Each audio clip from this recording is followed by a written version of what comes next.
Sí te equivocaste y mucho. No, ¿cuál, maestro? Dígame. Bueno, en realidad no soy fiscal superior adjunto titular, no trabajo a la fecha en la Universidad Continental, soy magíster en Colombia y no en San Marcos, pero en realidad no te preocupes, ya estoy acostumbrado a que siempre me leas otro currículum, pero eso no es lo de menos, ¿cierto? Gracias, maestro. No, salí en su libro. Gracias, maestro. Ok, sí, listo. Bueno, ok, perfecto, no te preocupes, es parte de las anécdotas. Sí, doctor. Listo, gracias, Wilder. Gracias, Reader. Ya ve, ya me equivoqué. Ya cambié de nombre, doctor. Está bien, me lo merecía. Qué alegría. Perfecto. Reader, acuérdate. Listo, entonces empezamos. Gracias a todos por su participación, por el honor que me hacen de estar presentes esta noche para discutir estos temas tan interesantes como lo que me proponen abordar. En este caso vamos a hablar de las medidas coercitivas o de las medidas también conocidas como medidas provisionales. Vamos a conversar en alguna medida sobre las finalidades de las medidas de coerción, sobre qué son las medidas de coerción. Vamos a hablar de ser posible una presentación genérica, una panorámica sobre las principales medidas de coerción, y así vamos a presentar y vamos a iniciar este diplomado que Udiapolis está iniciando. Así que, sin más preámbulos, ya entramos en cuento. ¿De acuerdo? Entramos en cuento. Vamos a tratar de hacer que un domingo en la noche la presencia de ustedes valga la pena. ¿De acuerdo? Si estamos dejando de hacer otras cosas seguramente mucho más importantes, vamos a tratar de que esta sesión valga la pena. Por lo tanto, espero que todos ustedes participen, me interrumpan. Ustedes saben que tengo como política de trabajo hacerlo de una manera abierta, en la medida en que el que quiera intervenir lo puede hacer sin ningún problema. Bien, sin más preámbulos, entramos en cuento. Lo primero que les tengo que decir sobre las medidas coercitivas o provisionales es que siempre van a implicar limitaciones o restricciones a los derechos fundamentales. Cuando hablamos de medida coercitiva, cuando hablamos de medida de coerción, estamos siempre ante una afectación o lesión de un derecho fundamental, por regla. No es posible hablar de medidas de coerción, no es posible hablar de medidas coercitivas o provisionales si es que no se limita o restringe algún derecho fundamental. ¿Y esto por qué? Porque, como sabrán, ningún derecho fundamental es absoluto. Todos los derechos fundamentales admiten algún nivel de limitación, algún nivel de restricción. Entonces, las medidas de coerción son eso, limitaciones a derechos fundamentales, restricciones a derechos fundamentales permitidos por ley, ¿de acuerdo? Ideal sería realizar un proceso penal, realizar una investigación, realizar un proceso penal sin limitar derechos fundamentales. Sería lo óptimo, ¿cierto? Sin embargo, lamentablemente en muchos casos eso no es posible. Tenemos que a veces usar medidas de coerción. Tenemos que en ocasiones limitar o restringir derechos fundamentales. ¿Por qué? Porque no queda de otra. En términos coloquiales, las medidas de coerción son un mal necesario. Un mal necesario. Lo ideal sería que cuando vamos a hacer una investigación, los vinculados nos entreguen todos los elementos que nos van a permitir reconstruir lo que ocurrió, ¿cierto? Nos lo entreguen fácilmente, nos lo entreguen voluntariamente. Eso sería lo ideal, sería lo óptimo, ¿verdad? Pero como eso no es así, a veces toca romperles la puerta de su casa, toca ingresar, toca revisar, toca hacer cateo, toca hacer registro personal y toca incautar bienes. Como les digo, ese no es el escenario óptimo, pero en ocasiones toca hacerlo. Eso es una medida de coerción, por ejemplo, con fines de investigación. Normalmente, deberíamos ir a una escena del crimen. Precisamente hoy día he tenido ocasión de estar en una. Toca ir a una escena del crimen, haces un levantamiento del cadáver, recoges lo que puede existir a los documentos, objetos que puedan tener vinculación con el hecho, Normalmente eso toca hacer, verificar si hay cámaras, perenizar la escena, recoger todo lo que pueda ser de utilidad para la investigación y con eso resolvemos el problema, con eso reconstruimos lo que pasó y sabemos qué cosa pudo haber ocurrido. Normalmente eso ocurre, pero no pocas veces son casos mucho más complejos que eso. ¿Qué quiere decir? Que son casos donde no hay escena del crimen. Por ejemplo, en casos de lavado de activos, en casos de narcotráfico, en casos de crimen organizado. Por lo general no hay escena del crimen, en casos de corrupción. Entonces, ahí la investigación se complica más, porque no tenemos una escena del crimen donde levantar fuentes de información para reconstruir lo que pasó. Imagínense en temas de mega corrupción, en temas de colusión, en temas de crimen organizado, en temas que tienen que ver con lavado de activos, ¿qué escena del crimen va a haber allí? Por lo tanto, la investigación se va a tener que hacer necesariamente con medidas limitativas con fines de investigación. Ahí va a tocar hacer interceptaciones telefónicas. Ahí va a tocar levantar el secreto bancario. Ahí va a tocar levantar secretos de comunicaciones. Ahí va a tocar inmiscuirse en alguna esfera privada que es inviolable en teoría de las personas vinculadas. Va a tocar hacer eso. ¿Por qué? Porque lamentablemente toca hacer eso, de lo contrario no se puede reconstruir lo que ocurrió. Entonces, la idea es que las medidas de coerción, la limitación a los derechos fundamentales, no deberían hacerse a menos que sean la última ratio, la última posibilidad. Si no hay de otra, se debería ir por esa vía. ¿De acuerdo? Si no hay de otra, se debería ir por esa vía. Y con el nuevo modelo procesal penal que está en vigente en Lima, todo se puede hacer. Todo. Y cuando digo todo, es todo. Sacarle a una persona sangre a la fuerza, se puede. Pasarle rayos X contra su voluntad, se puede. Ingresar en su casa y mirar todas sus miserias, aun cuando no lo permita, se puede. Se puede hacer todo. A ver, para abreviar, ¿qué es lo único que no se le puede hacer a una persona legalmente hablando? Lo único que la ley no permite que le hagas a una persona. Lo único que la ley no permite que le hagas a una persona es que le tortures para que declare. Eso es lo único.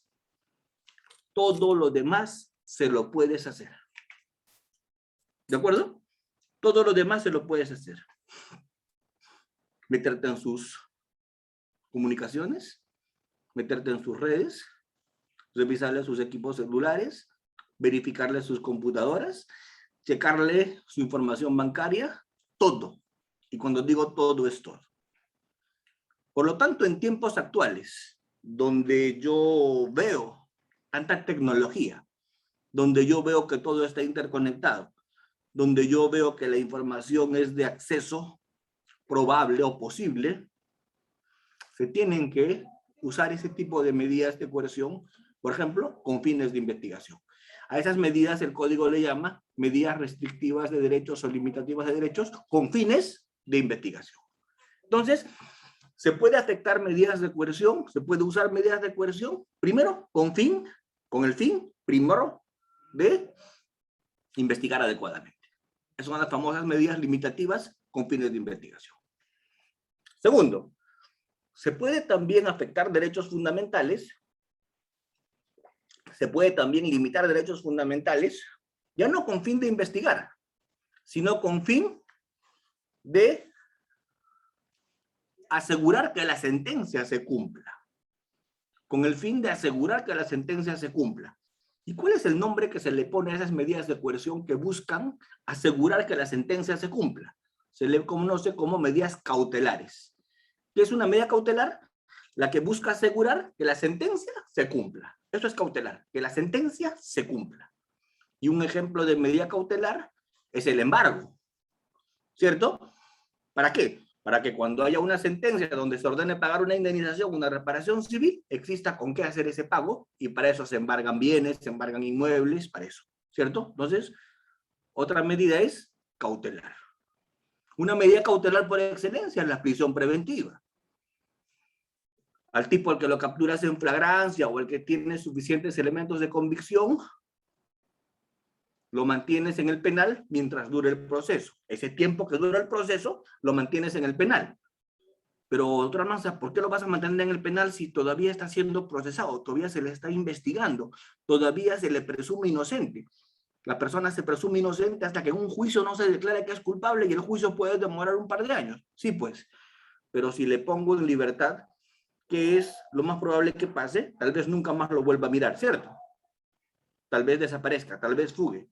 Tal vez como cierto, ¿no?, cuyo nombre no voy a mencionar, me mande una postal desde España, ¿cierto?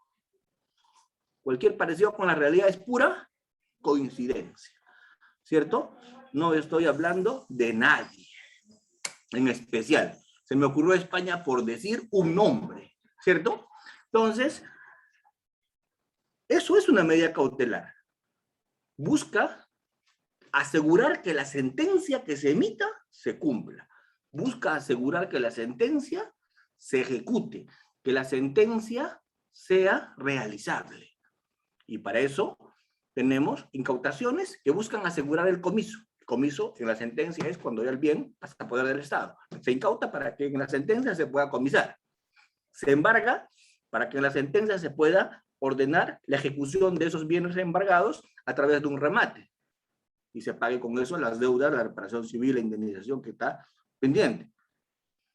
Se tiene a una persona con prisión preventiva para evitar que fugue y cuando se le lea su sentencia, esté habido para que pueda ir y cumplir su pena. Entonces son medidas cautelares. Entonces la primera finalidad de la coerción procesal, es investigar bien. La segunda finalidad es cautelar, o sea, asegurar que la sentencia se cumpla, ¿cierto? La tercera finalidad es asegurar prueba. ¿Cómo así asegurar prueba? Asegurar prueba. Ejemplo, hoy día un testigo le puedo impedir salir del país. Y un impedimento de salida del país de un testigo no es ni para que la sentencia se cumpla, ni es para investigar bien. Al testigo le impido salir del país, ¿para qué? Al testigo yo le impido salir del país con una finalidad. ¿Y cuál sería la finalidad de impedir salir del país a un testigo? La finalidad sería asegurar que el testigo concurra a juicio, asegurar prueba. Asegurar prueba. Asegurando que el testigo no salga del país. Esto es un tema de Fernando Villagra, no queremos enterarnos de nada, silencia tu micrófono. Asegurar prueba. ¿De acuerdo? Para eso es asegurar prueba. Impedir salir del país a un testigo es para asegurar prueba. Algunas medidas como los secuestros son para asegurar prueba. Un secuestro que tiene que ver con un bien que no lo vas a incautar, pero lo quieres usar para los efectos de reconstrucción de los hechos. Eso es asegurar prueba. ¿De acuerdo? Cuando algunos elementos que van a servir para acreditar un delito tú los retienes, es asegurar prueba. Entonces la otra finalidad es aseguramiento de prueba. ¿De acuerdo? Y por último, una finalidad de las medidas de coerción es tal vez la más cuestionable de todas, pero es una finalidad que busca evitar que el delito se siga cometiendo. Y esa es la finalidad de las medidas de coerción que se conoce como la finalidad tuitivo-coercitiva. ¿Qué quiere decir la finalidad tuitivo-coercitiva? La finalidad tuitivo-coercitiva quiere decir evitar que el delito se siga cometiendo. Evitar continuidad delictiva. Claro, esto se critica mucho, pero está en el código lo regula. Cuando a una persona le decimos, te estamos mandando al penal con prisión preventiva, o te estamos quitando tus maquinarias que tienes de fotocopiado, de impresión, de offset o lo que fuera, te estamos quitando tus maquinarias para evitar que sigas cometiendo delitos, obviamente un abogado podría decir válidamente que acá no estamos partiendo de la presunción de inocencia, sino más bien estamos partiendo de la presunción de culpabilidad, ¿verdad? Porque si yo digo que te incauto los bienes, si yo digo que te mando al penal con prisión preventiva para evitar que cometas delitos, si yo digo que lo hago para evitar que cometas delitos, ¿de qué estoy partiendo? Estoy partiendo de la presunción de culpabilidad. Estoy partiendo de la presunción de culpabilidad. Entonces, otra finalidad es esa, la finalidad tuitivo-coercitiva. Y el Código Procesal Penal, y por eso es que eso yo sí lo voy a hoy día resaltar, regula esto como finalidad de las medidas de coerción. Yo he escuchado decir a muchos ponentes por ahí que Almanza el otro día ha dicho que una finalidad de las medidas de coerción es evitar reiteración delictiva. No sé de dónde habrá sacado eso. No sé qué se habrá fumado. Debe cambiar de proveedor, ¿cierto? Entonces yo le voy a responder a los que me han dicho eso con el código en la mano, hoy día. ¿Y qué les voy a decir? Que mi código dice eso. El problema de ellos es que no lo han leído, ¿cierto? ¿O no? ¿Mi código qué dice? Artículo 253 del Código Procesal Penal. ¿Qué dice? Preceptos generales. ¿Qué dice? Finalidad de las medidas de coerción. Eso dice el código.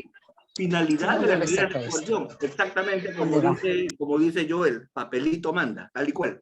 ¿Cierto? Papelito manda. Vamos. ¿Qué dice mi código? Mi código dice: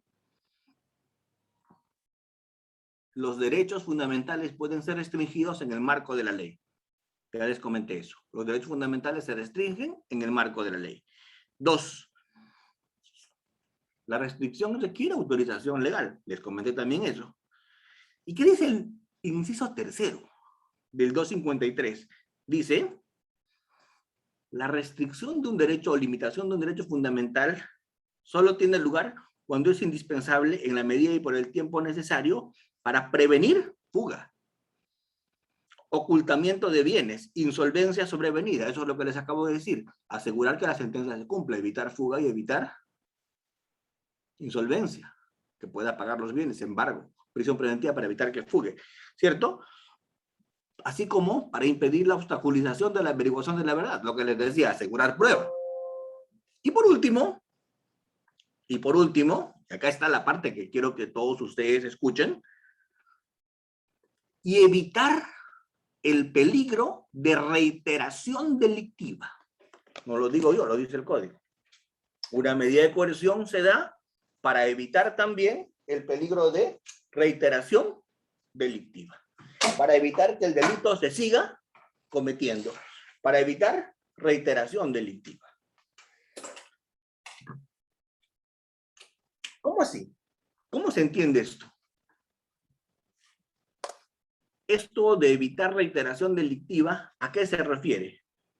Esto de evitar reiteración delictiva se refiere a lo que en doctrina se conoce como la finalidad tuitivo-coercitiva. ¿Y qué es la finalidad tuitivo-coercitiva? La finalidad tuitivo-coercitiva es eso, pues evitar que el delito se siga cometiendo. Pongo lo siguiente. Imagínate un padre o unos padres que abusen física y psicológicamente de sus hijos. Obviamente tienen derecho a la presunción de inocencia y luego de todo un proceso se les va a encontrar culpables de violencia familiar. Pero mientras dure el proceso, les quito pues la custodia de sus hijos. ¿Y por qué? Para evitar que se siga cometiendo delitos. No vaya a hacer que a las criaturas les pase algo peor, ¿cierto? Eso es para evitar que el delito se siga cometiendo. Eso es finalidad de evitar reiteración delictiva. Cuando a una persona le incauto las maquinarias, las fotocopiadoras, los elementos que está haciendo es para evitar que sigan cometiendo delitos, si es que, por ejemplo, estaban cometiendo delitos de, no sé, pues, falsificación contra la fe pública, y ese tipo de cosas, ¿no? O por último, si a una persona, y ahí es donde vienen las discusiones fuertes, yo pregunto, mañana, tiroteo de la policía, a balazos, un policía herido, 2 zampones en el piso, capturados y se les encuentra armas de fuego de guerra. Habían disparado a los policías a matar cuando estos iban a intervenirlos. Y fueron capturados, están en el suelo enmarrocados. Pregunto, ¿se les presume inocentes, sí o no? ¿Qué opinan? ¿Se les presume inocentes? Sí. Pero claro que sí se les presume inocentes. Se les presume inocentes. Se les presume inocentes. Es más, solo van a ser culpables mientras en un proceso que puede durar más de 1 año o 2 años se les sentencia de manera definitiva. Hasta ahí va la presunción de inocencia. Y mientras tanto, yo le voy a decir pues al señor raquetero, señor asaltante de bancos, usted ha sido capturado en flagrancia, se le está imputando haber disparado a matar a un policía, que de no ser por el chaleco antibalas hoy día sería cadáver.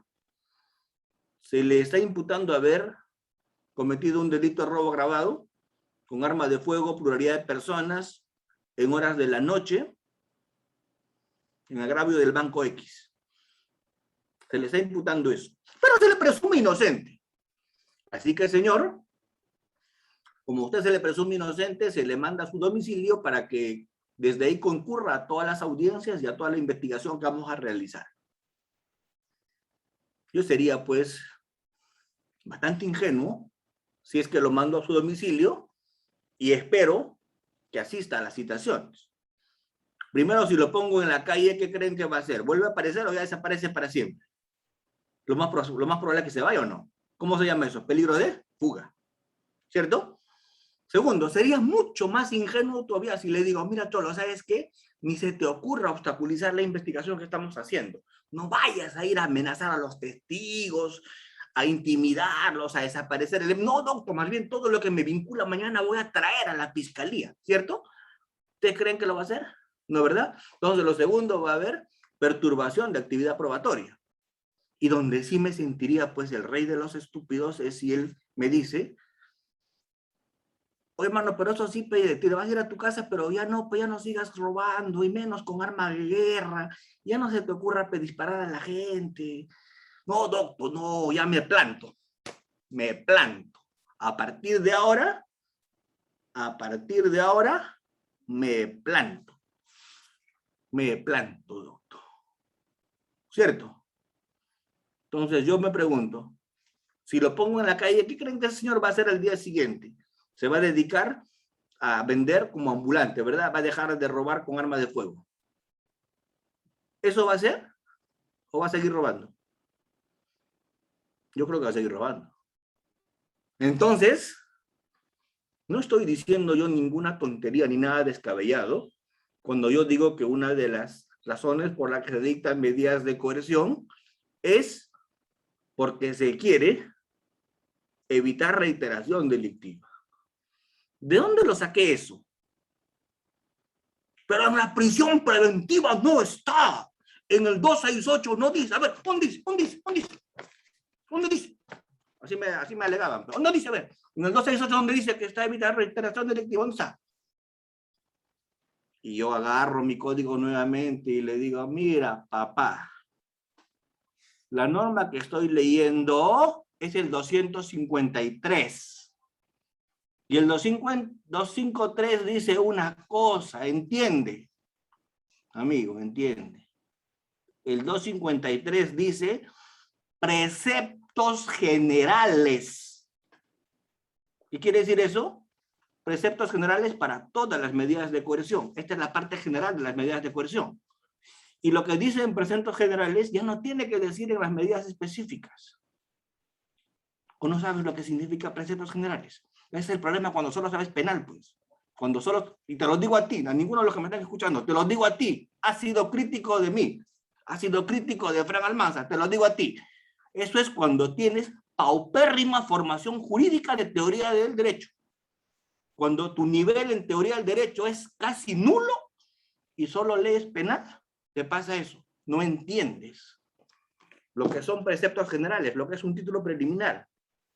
Y dices, claro, porque el 268 no lo dice, no se puede pedir prisión preventiva con esa finalidad.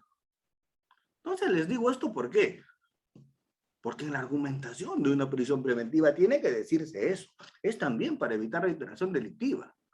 Porque eso lo dice los preceptos generales de las normas que regulan la parte general del Código de las Medidas de Coerción.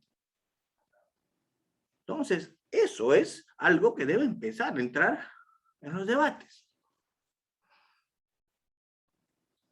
Y a partir de ahí discutamos eso. Entonces, resumiendo, ¿Con qué fines se dictan medidas de coerción? El 253 es precepto general. Y todos sabemos lo que es un precepto general. Vamos. 4 finalidades tienen las medidas de coerción. Finalidad 1, investigar. A esas medidas de investigación, ¿cómo se le denomina? Medidas limitativas o restrictivas con fines de investigación. ¿Otra finalidad cuál es? Otra finalidad es cautelar, asegurar que la sentencia se cumpla. Otra finalidad cuál es? Asegurar prueba, evitar perturbación de actividad probatoria. Y la última finalidad, gratuitivo-coercitiva. Esto es evitar reiteración delictiva. ¿De dónde saco esa información? Esa información yo no la he sacado de algún libro, de algún lugar no aplicable en el Perú. La saco del código. Mi fuente es el código. Para eso son las medidas de coerción. Y en eso me baso. Principio de legalidad. Esas son las finalidades de las medidas de coerción. Muy bien. 4 finalidades. Para eso se dictan las medidas de coerción. Sin embargo, toda medida de coerción debe cumplir, además de ciertos fines, debe cumplir ciertos principios. Porque una medida de coerción es limitación de un derecho fundamental. Es afectación de un derecho fundamental. Es violencia estatal legalizada. Y por lo tanto, esa medida de coerción debe cumplir ciertos principios para que tenga validez. ¿Y esos principios cuáles son? Primer principio que debe cumplir una medida de coerción. Primer principio. Una medida de coerción tiene que estar prevista en la ley, porque si no, no se puede aplicar. La medida de coerción en materia penal respeta el principio de legalidad. Solo las medidas previstas en la ley. Y esto lo dice el mismo 253. ¿Qué dice el 253? La restricción de un derecho fundamental requiere expresa autorización legal. Solo si la ley lo permite. Pregunto. ¿Eso es lo mismo en civil? No, en civil no, pues. Porque en civil se pueden crear medidas para la ocasión. En civil se pueden aplicar medidas genéricas. En materia penal no. En materia penal, la medida tiene que estar expresamente establecida en la ley. Si no, no se puede aplicar. Solamente puedo aplicar las que están en la ley. Prisión preventiva, comparecencia con restricciones, arresto ciudadano, impedimento de salida del país. Solo las que están en la ley expresas. Esas nada más puedo aplicar. ¿De acuerdo? Principio de legalidad. No puedo crear una medida de coerción. No puedo traer de la legislación comparada una medida de coerción. Solo puedo aplicar las medidas previstas en la ley. Taxativamente en la norma. Así es, tal y cual. Taxativamente en la norma. 2. Principio de rogación. Las medidas de coerción no se dictan de oficio. Porque en el nuevo modelo procesal penal, quien dirige la investigación es el fiscal. Y el juez solamente ordena las medidas cuando se lo piden. No es como en el viejo código que el juez de oficio podía dictar medidas de coerción.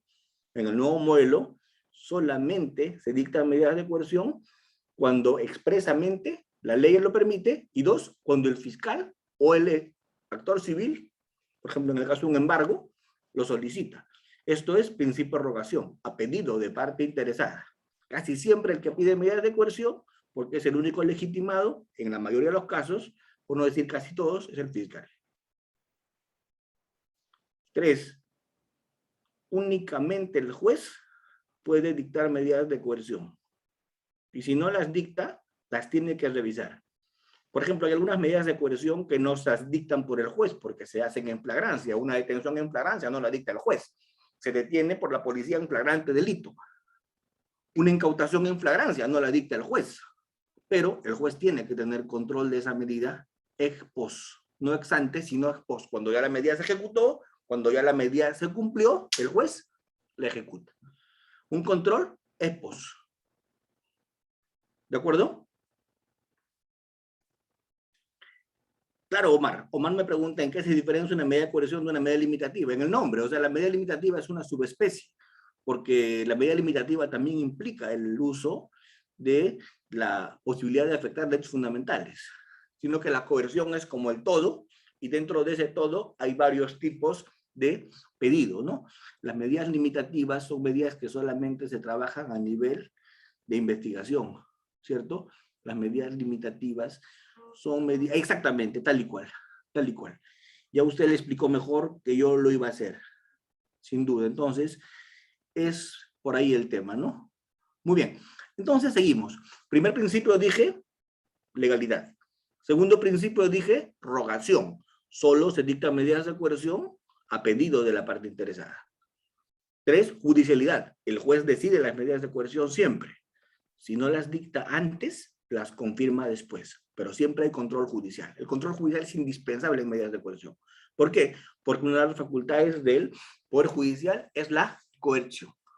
Y esta coerción está prevista en el título preliminar. Si nosotros nos vamos al título preliminar del Código Procesal Penal, en el Código Procesal Penal, en el título preliminar, vamos a encontrar el sustento a lo que yo les estoy diciendo.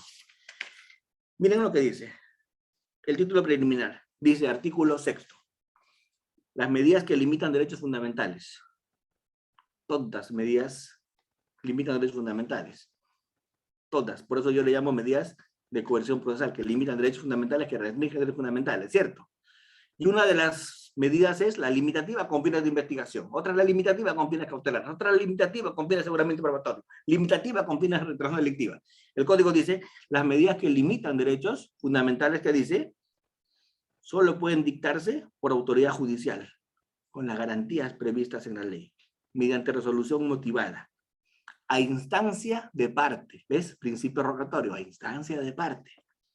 A instancia de parte y por el sujeto legitimado. Por eso es muy curioso decir a veces, estoy pidiendo medida de coerción, prisión preventiva. ¿Y quién eres tú? El procurador. Oh, Cholo, pero tú no puedes pedir prisión preventiva, Cholo, no seas figurete, hermano. Eso no te toca a ti. No, tiene razón, señor. Estoy pidiendo que el fiscal pida. Ah, es otra cosa. ¿Cierto? El procurador puede pedir que el fiscal pida, ¿verdad? Pero el procurador no puede pedir una prisión preventiva. ¿Por qué? Porque la ley dice las medidas de coerción solamente las pide el sujeto legitimado. ¿Y quién es el sujeto legitimado para pedir medida de prisión preventiva? El fiscal. La orden debe sustentarse en suficientes elementos de convicción, en atención a la naturaleza y finalidad de la medida y al derecho fundamental objeto de limitación, así como respetar el principio de proporcionalidad. ¿Ven? Artículo 6. Clarísimo. Clarísimo. Clarísimo. El artículo 6. ¿De acuerdo? Entonces el artículo 6 a veces choca con alguna otra norma. Y les voy a decir, por ejemplo, y se los digo para que lo vayan masticando y lo vayan debatiendo. Miren, artículo 10 del título preliminar, que dice, las normas del título preliminar prevalecen sobre cualquier otra disposición de este código y van a ser usadas como fuente de interpretación, fundamento de interpretación. O sea, título preliminar es base, son preceptos generales. Siempre el precepto general vale más que todo. ¿Cierto? Yo pregunto, el precepto general, el título preliminar, ¿qué me dice? Que solo el juez puede ordenar coerción, ¿o no? Solo el juez puede ordenar coerción. ¿Y qué dice el 66? Por poner un ejemplo que se choca con el código, el título preliminar. ¿Qué dice el 66? Dice que el fiscal puede ordenar conducción compulsiva y traer a una persona contra su voluntad. Y yo pregunto, ¿el 66 no colisiona acaso con el título preliminar? ¿El título preliminar nos dice que solo el juez puede dictar medida de coerción? Claro, alguien me va a decir por ahí, la conducción compulsiva no es una medida de coerción, doctor. Entonces, si piensas que la prisión preventiva no es una medida de coerción, si piensas que la prisión preventiva no es una medida limitativa de derechos fundamentales, si piensas que no es, te invito a ser parte de ella. Te invito a que alguna vez te hagan conducción compulsiva. ¿Cómo es una conducción compulsiva? Viene la policía a tu casa y te dice, señor, ¿podría ser tan amable usted, por favor, de acompañarme? También si lo desea, ¿cierto? Así es. O te llevan por la fuerza. Si te llevan por la fuerza. te tienen encerrado y te llevan contra tu voluntad, ¿no te están afectando derechos fundamentales? ¿Se entiende? Sí, es una afectación a un derecho fundamental. Claro que es una limitación a un derecho fundamental, yo entiendo que sí, ¿de acuerdo? Entonces, el 66 podría colisionar. El 66 podría colisionar con el título preliminar. Claro, el fiscal va a decir, yo estoy actuando porque la norma así me lo pide, ¿cierto? Porque la norma así me lo autoriza. Ya está. Tal vez en el fiscal que ordena una conducción compulsiva no va a haber dolo, porque se está basando en la ley que le permite hacer eso.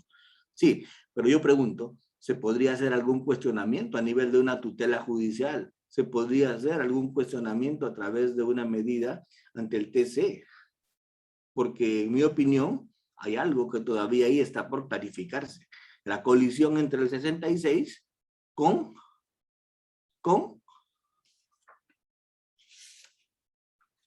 el título preliminar. Claro, los fiscales ordenan conducciones compulsivas porque la 66 se lo faculta. Pero ¿y qué hago con el artículo 6 que dice que eso es potestad absoluta del juez?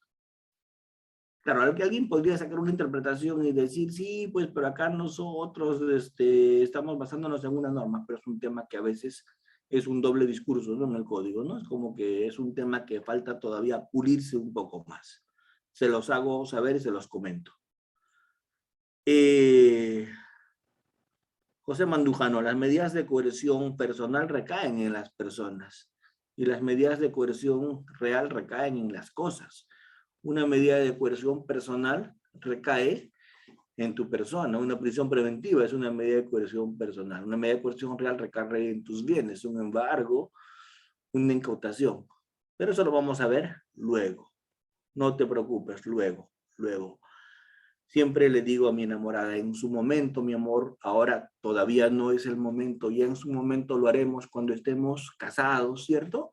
Cada cosa a su debido tiempo, ¿verdad? Y este tema todavía no lo vamos a abordar ahora. Muy bien. ¿Está bien?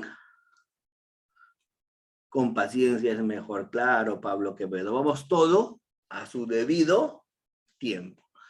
De esos temas más puntuales que me están preguntando, los vamos a discutir con absoluta profundidad más adelante. Si no es conmigo, con otros docentes en este diplomado, pero hoy día estamos hablando de preceptos básicos.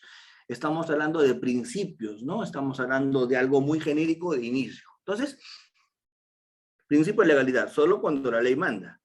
Y dos, lo ejecutas como la ley manda. Si la ley autoriza hacer prisión preventiva, dictas prisión preventiva, pero con el plazo que la ley dice. Y de acuerdo como la ley lo dice.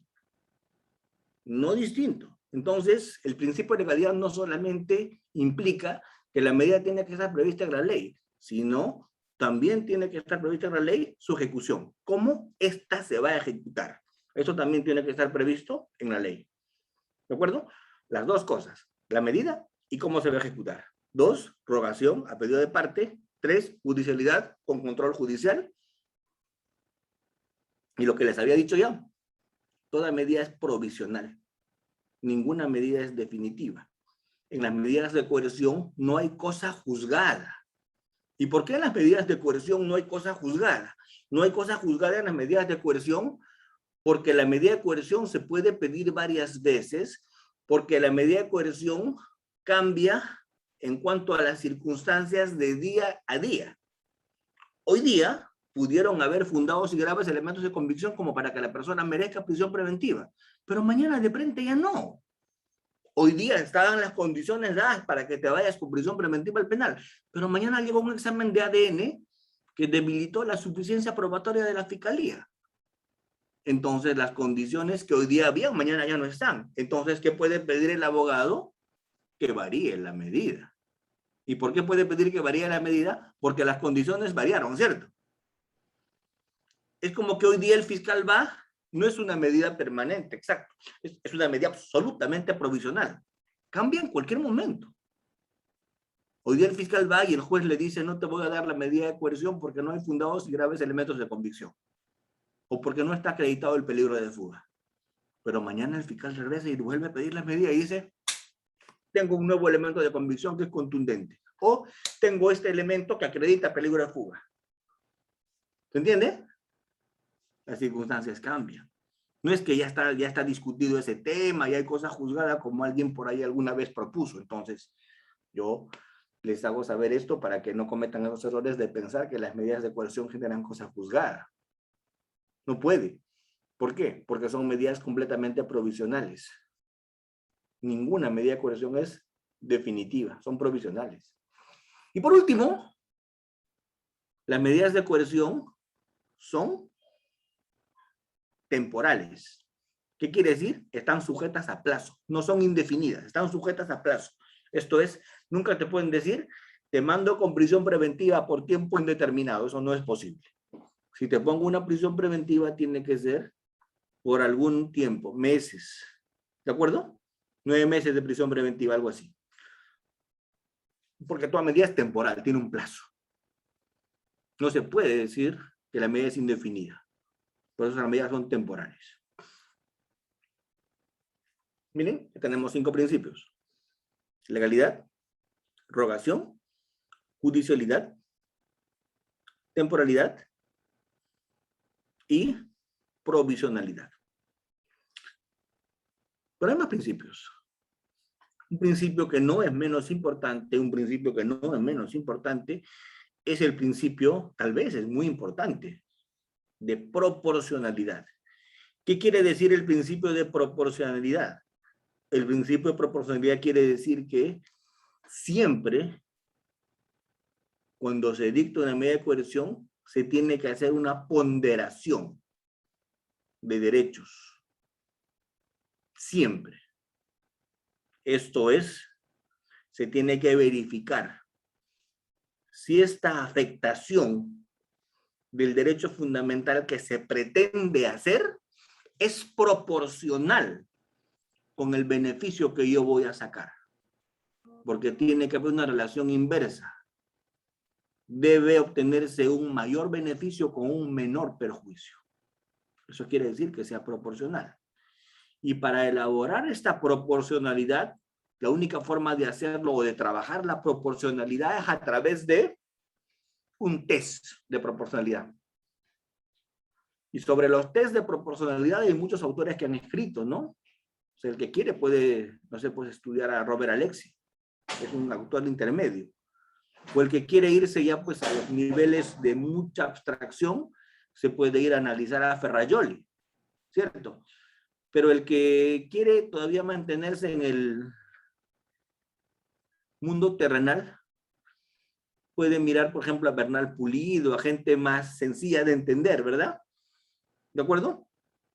Pero siempre en el test de proporcionalidad creo que hay consenso en decir que lo primero que se tiene que verificar es que si la medida es útil, la medida va a servir para el fin que se busca.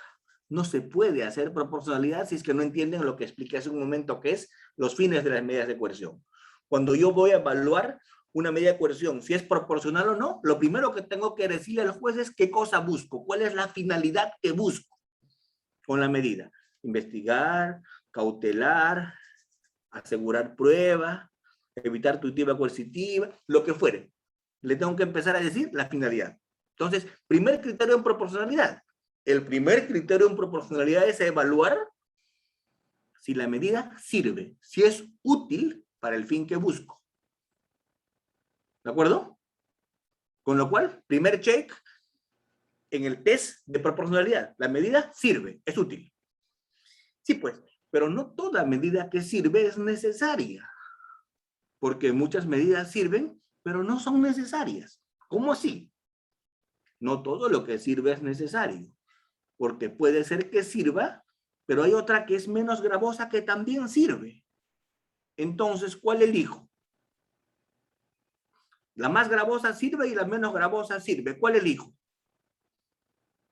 La menos gravosa. La que causa menos afectación, ¿cierto? ¿Se entiende eso o no? ¿Se entiende? ¿O no mucho? No mucho. No se preocupen, eso es bien Conmigo pasa siempre eso, explico, y la gente me dice, con usted he terminado peor. Cuando vine algo sabía y ahora me estoy yendo y ya estoy peor, ¿cierto? Entonces, a ver, vamos a explicar con un ejemplo, ¿cierto? Si alguien se va donde el médico y le dice al médico, doctor, me siento mal, ¿me puede revisar? Y el doctor te revisa, ¿no? Y te dice, mira, ¿sabes qué? Tienes una amigdalitis que está empezando un proceso infeccioso. Así que vamos a tener que darte antibióticos.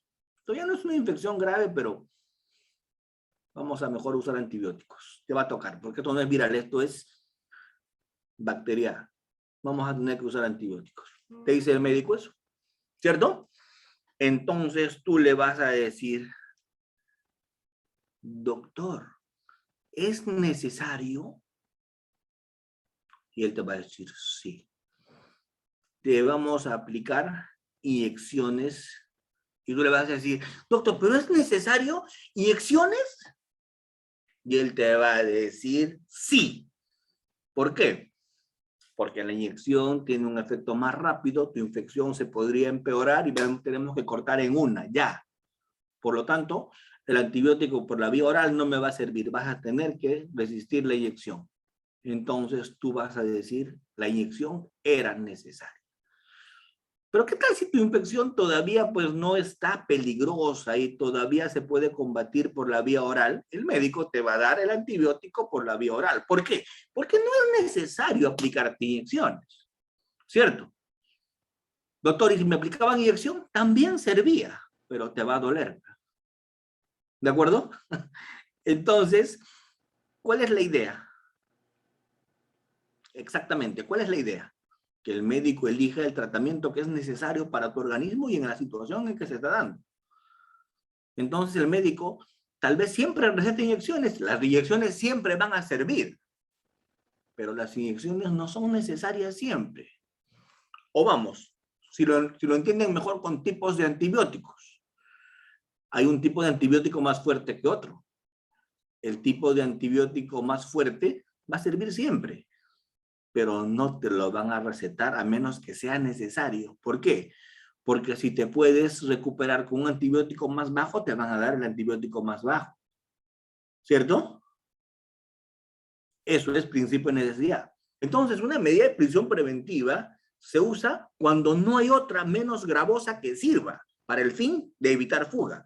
Si para el fin de evitar fuga sirve impedimento de salir del país, te tienen que dar esa.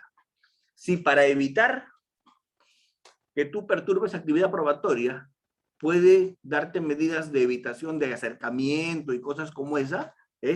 Si te pueden resolver el tema con grillete electrónico, el grillete electrónico. ¿Qué quiere decir?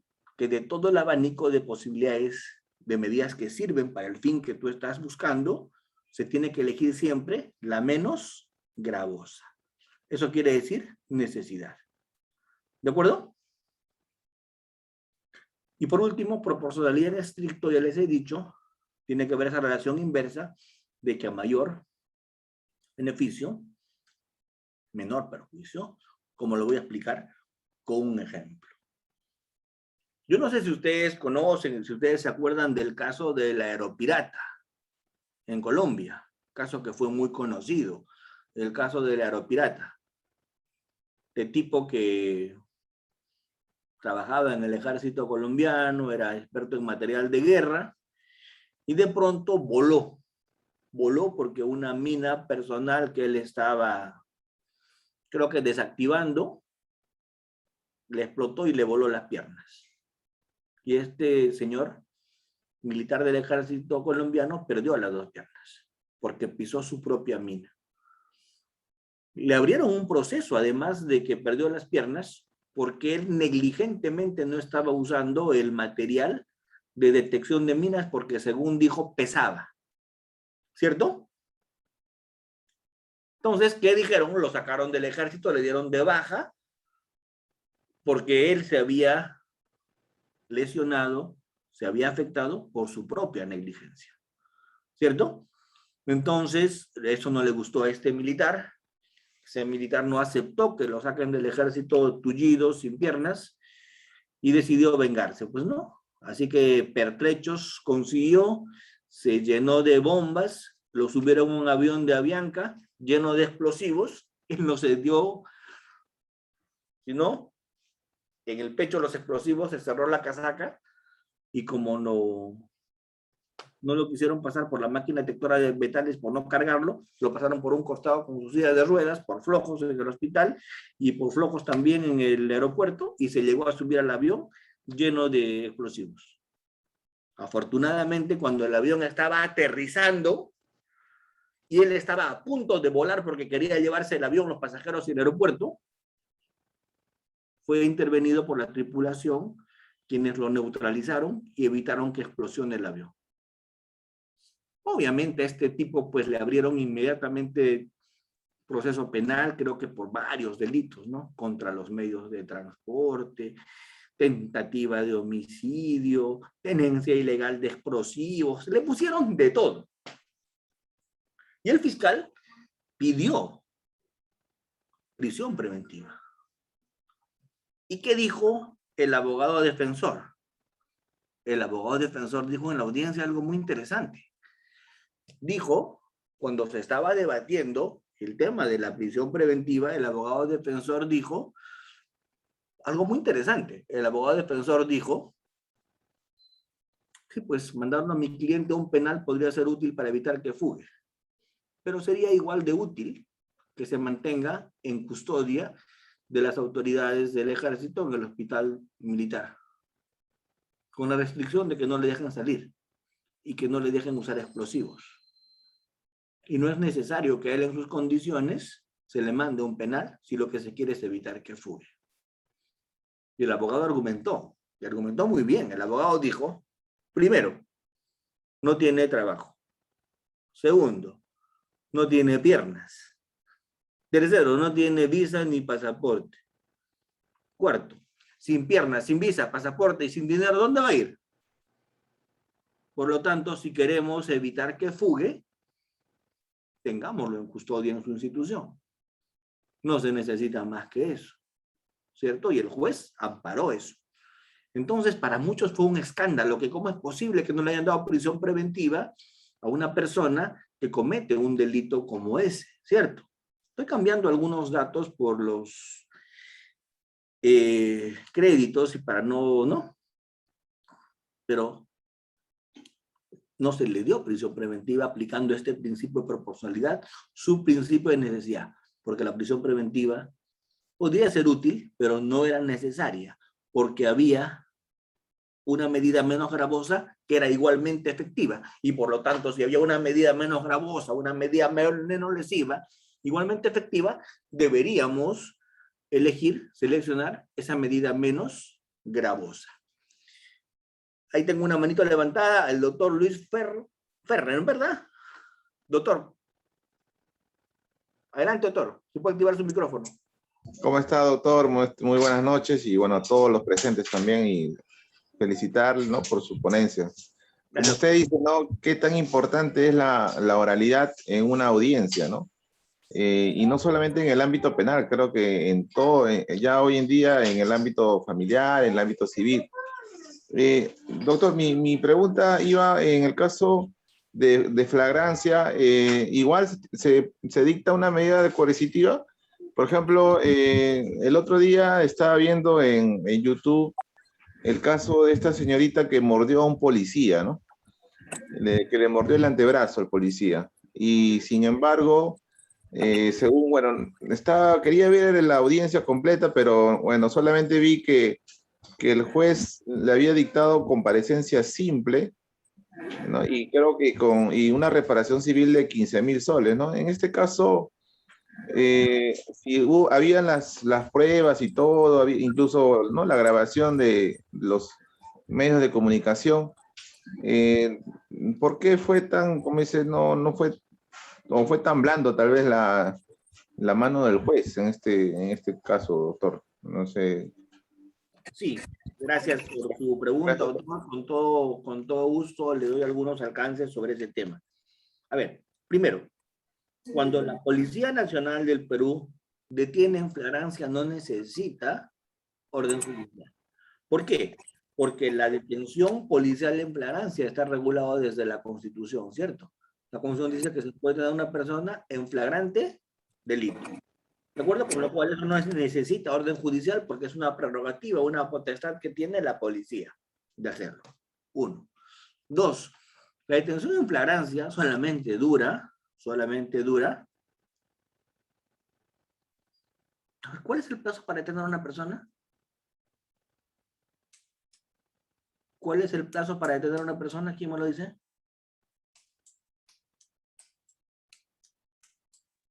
Paso. Increíble. Está dividido.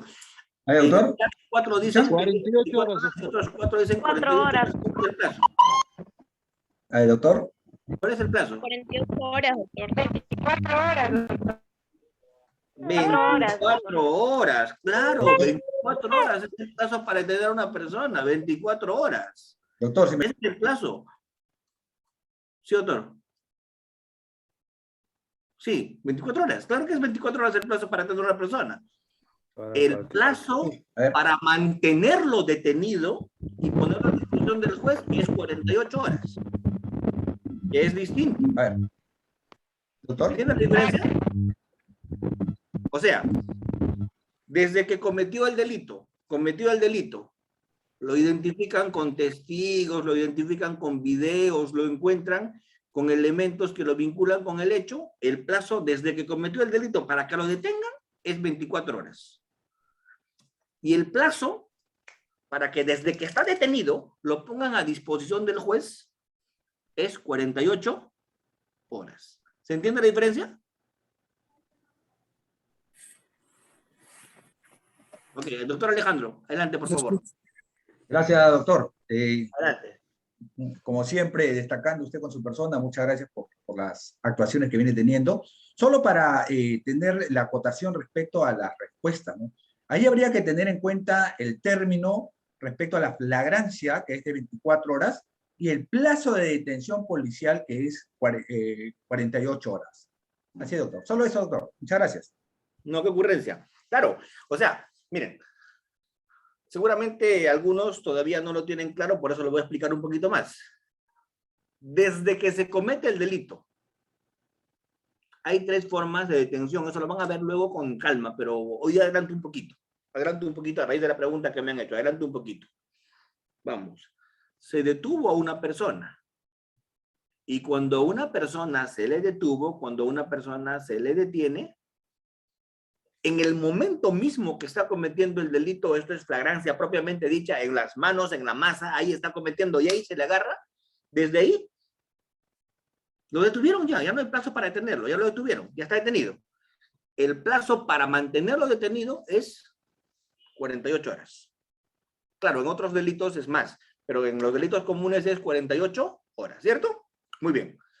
Pero ¿qué pasa si la persona no puede detenida en el momento mismo que está cometiendo un delito? No se presentó en la flagrancia propiamente dicha.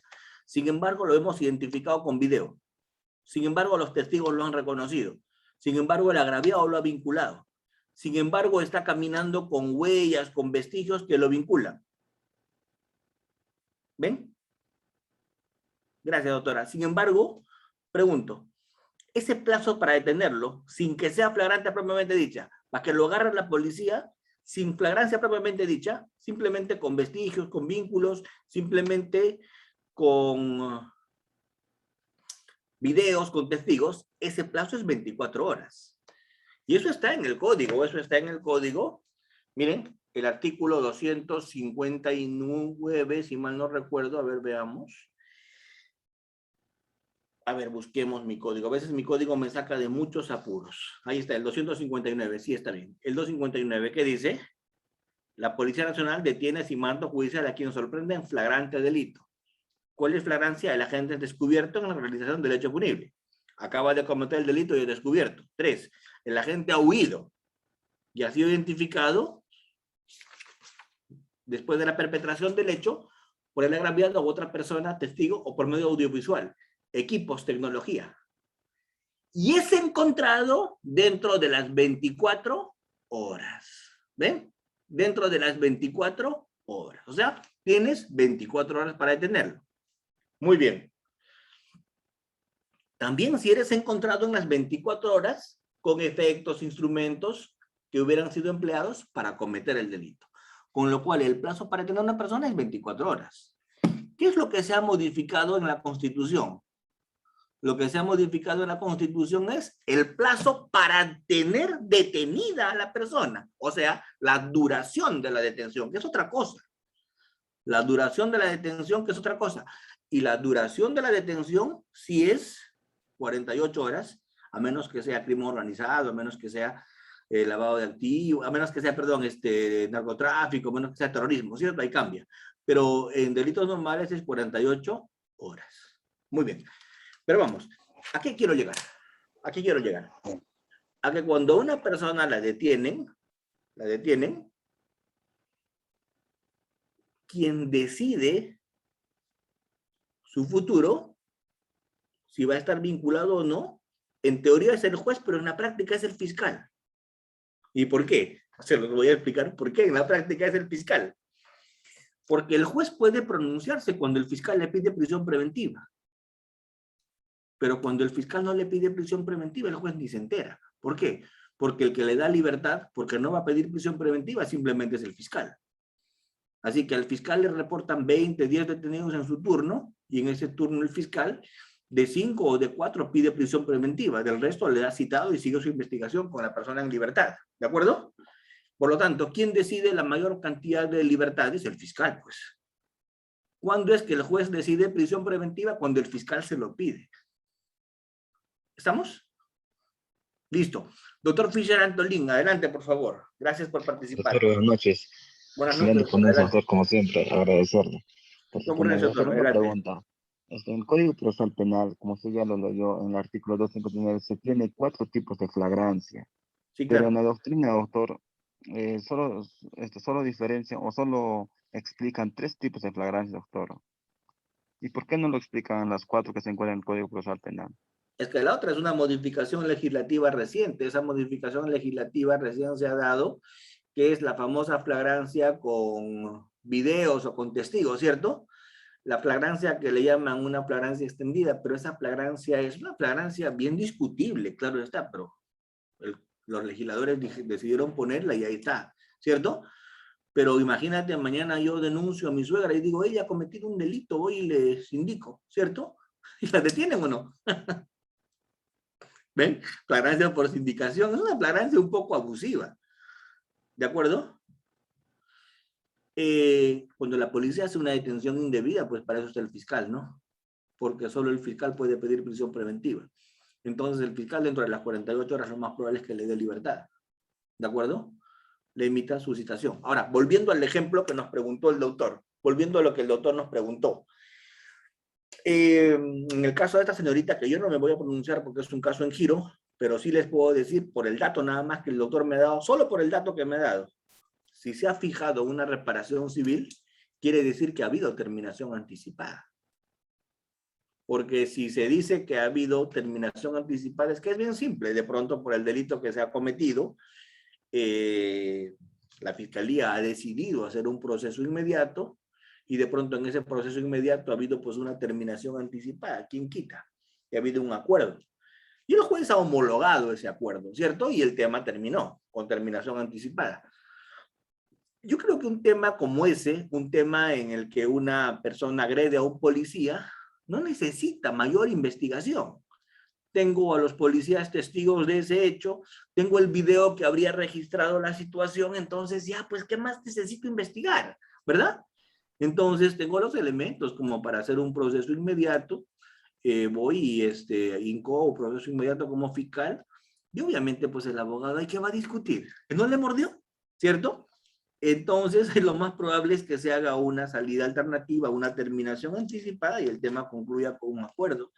Y si ese acuerdo es prudentemente realizado, es un acuerdo donde se ha puesto una pena razonable, yo creo que el juez lo va a aprobar y el tema va a acabar, ¿cierto? Entonces, por lo que el colega me comenta, al parecer eso habría operado, ¿no?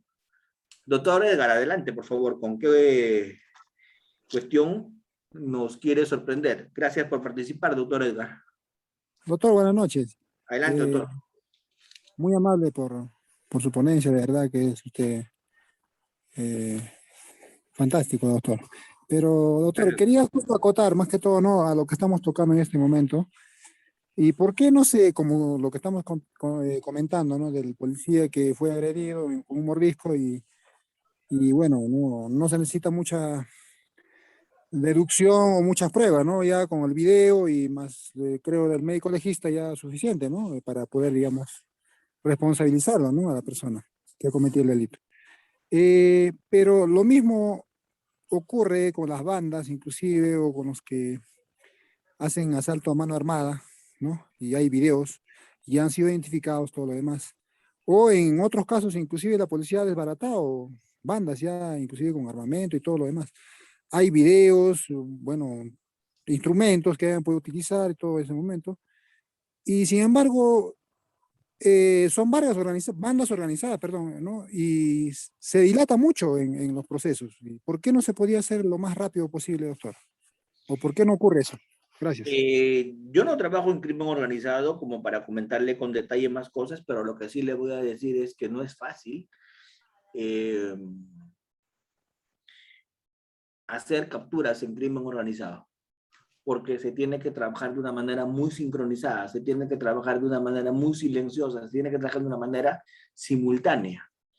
Es como una mesa llena de moscas, perdonen por el ejemplo, pero cuando vienes con tu matamosco y golpeas la mesa, ¿qué pasa con las demás? Vuelan, ¿ver? Es lo mismo. Entonces ahí o agarras a todas en un solo golpe o se te vuelan las demás. Por eso es que van a ver en crimen organizado, cuando hace operativos, siempre cuando van a golpear a cierta organización criminal, caen en todos los inmuebles a la misma hora y en simultáneo, ¿cierto? Porque si no, se fueron, desaparecieron. Entonces no es tan fácil investigar crimen organizado. Creo que se tiene que realizar un trabajo preciso de seguimiento, interceptaciones, videovigilancia, óbices, y cuando el tema ya está más o menos establecido, recién empezar con el tema, porque detener por detener en este tipo de delitos podría más bien afectar, lejos de coadyuvar. No es sencillo. El Perú y el doctor Jorge Chávez Cotrina, que es el que está a cargo de esto, les podría explicar con mayores luces sobre estos temas, pero yo siempre voy a decir, investigar a crimen organizado no es nada sencillo. Investigar crimen organizado no es nada sencillo. ¿De acuerdo? Entonces, ya en su momento se verá este tema con más detalle. Doctor Fernando y doctor Aquiles, con todo gusto. Doctor, buenas noches. Adelante, doctor. Una pregunta, doctor. ¿En qué normas se sustenta el fiscal para disponer la libertad de una persona detenida por la policía? Se observa que el fiscal pide un orden de libertad, pero ¿en qué normas se sustenta el fiscal para disponer ello? No es que hay una norma que diga el fiscal da libertad. Hay una norma que dice el plazo de duración, y la norma dice que la detención policial dura 48 horas. Al cabo de las 48 horas no se le puede a la persona mantener detenida, a menos que el fiscal pida detención o pida prisión preventiva, o pida un plazo mayor, que es la detención judicial en flagrancia, que se llama, que es extender el plazo de detención en flagrancia por unos días más, ¿cierto?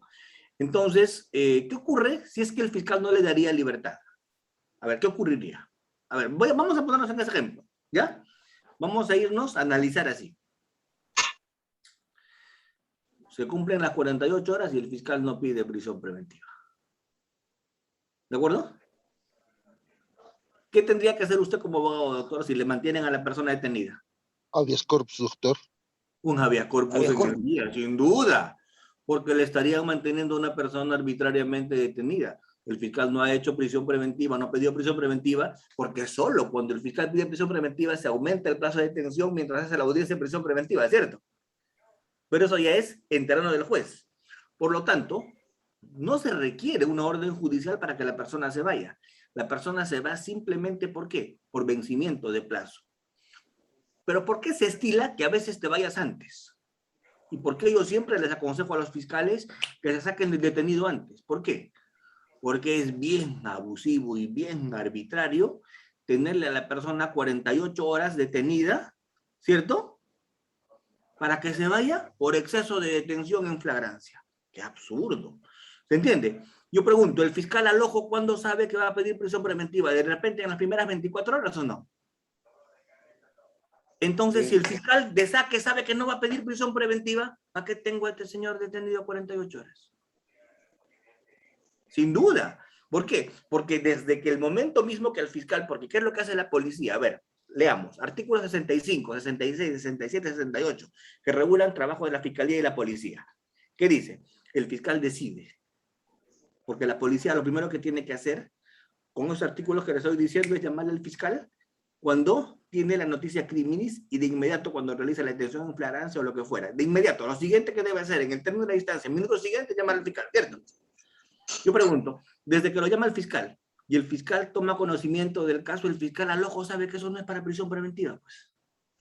¿Estamos? Entonces, si el tema no es para prisión preventiva, yo pregunto, ¿el fiscal debería tenerlo 48 horas para decir a partir de ahí que se vaya por vencimiento del plazo de la detención en flagrancia? ¿No sería un abuso? Sería un abuso, en mi opinión. Doctor,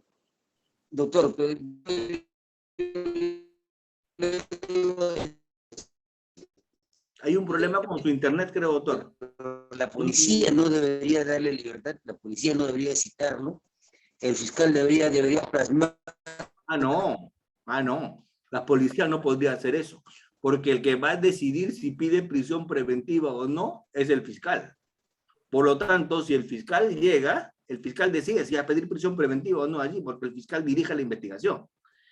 Si el policía tiene la gracia de citarlo, el policía es el que va a reemplazar lo detenido. ¿De acuerdo? ¿Me entiendes? ¿Por qué? Porque el policía no tiene ninguna posibilidad de tomar decisiones respecto de si se va a pedir prisión preventiva o no. El que decide si se pide prisión preventiva o no es el fiscal.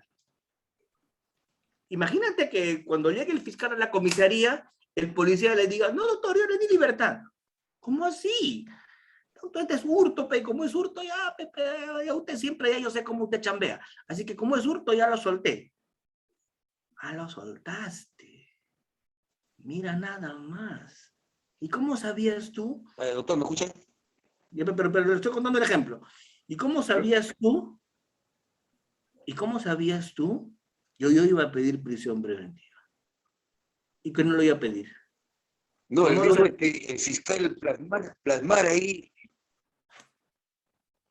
El policía no puede disponer, el policía puede detener en flagrancia, pero no puede disponer si se pide o no prisión preventiva. Esa es decisión del fiscal.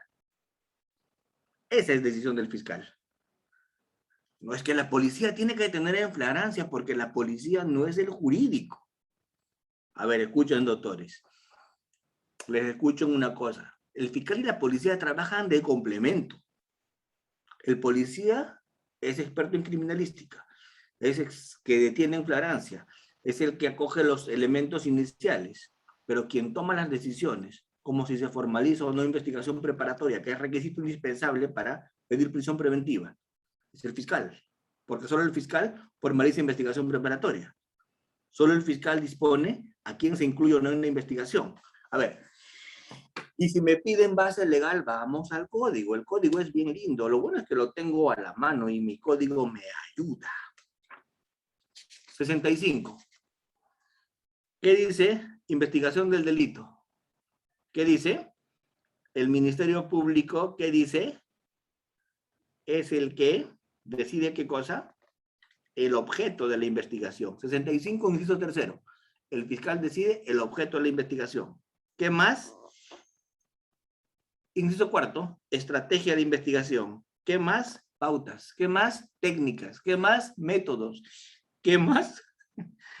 Disposiciones que tiene que hacer con la policía. ¿Qué dice el 67? Que regula la función de la policía y de la fiscalía de investigación.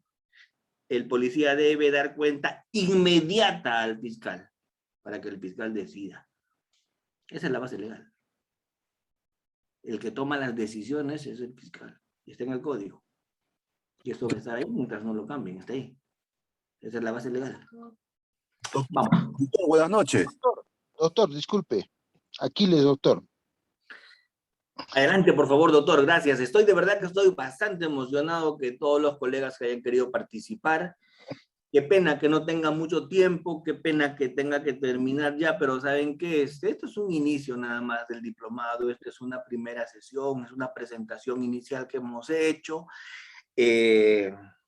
Siempre es un honor estar con ustedes discutiendo estos temas, pero vamos, hoy día estamos iniciando el tema de medidas de coerción. En medidas de coerción hay muchísimo para hablar. Principios, presupuestos, fines, ¿cierto? Clases de medidas, una por una cada medida y toda su problemática. El tema de la medida de coerción es un tema muy rico, es un tema riquísimo, es un tema muy grande, pero el doctor Aquiles, que ha levantado la mano, no lo voy a dejar.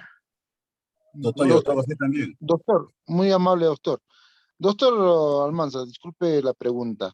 Estoy un poco confundido respecto a la detención de los 48 horas. Es hasta 48 horas, según lo que he entendido en otro diplomado, y esas 48 horas de detención deben estar motivadas para realizar algunos elementos de juicio, porque así, por detenerlo los 48 horas, me parece que coincido con usted de que eso sería un abuso, doctor.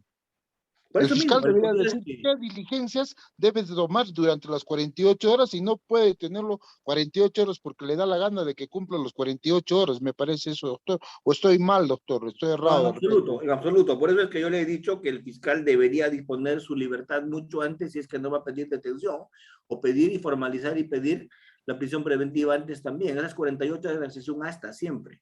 Es como el tema en drogas, 15 días siempre es hasta, ¿verdad? ¿De acuerdo? Es hasta. Ahora, y con esto concluyo un poco la idea, y de verdad que les pido mil disculpas por tener que irme a las 8:15, pero bueno, mi compromiso es con Reader y con todos ustedes que en la siguiente sesión me quedo muchísimo más tiempo. Hoy día he tenido unos imponderables que han hecho que me demore un tanto en el inicio, pero entiendo yo que esto es una presentación, es lo que me dijo Reader, es la primera sesión de este tema, era presentar, claro que yo me he emocionado y me he ido al detalle específico, como entrar a hablar de la flagrancia y meterme algún delito específico, ¿cierto?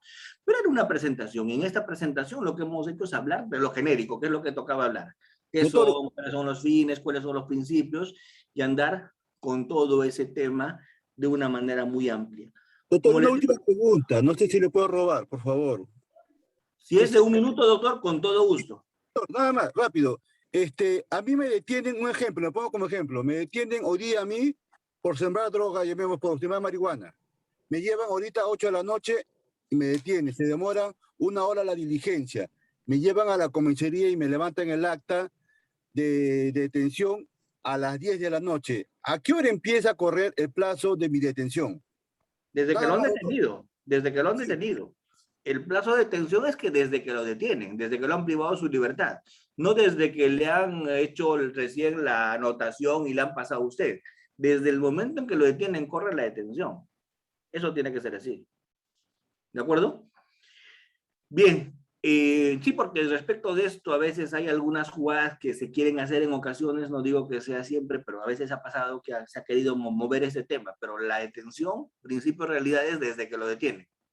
¿De acuerdo? Desde que lo detienen, desde allí. Y si usted tiene que probar desde qué momento lo detenieron, desde ahí corre la detención. ¿Sí? Reader, muchas gracias por todo, gracias por tu participación, por tu invitación.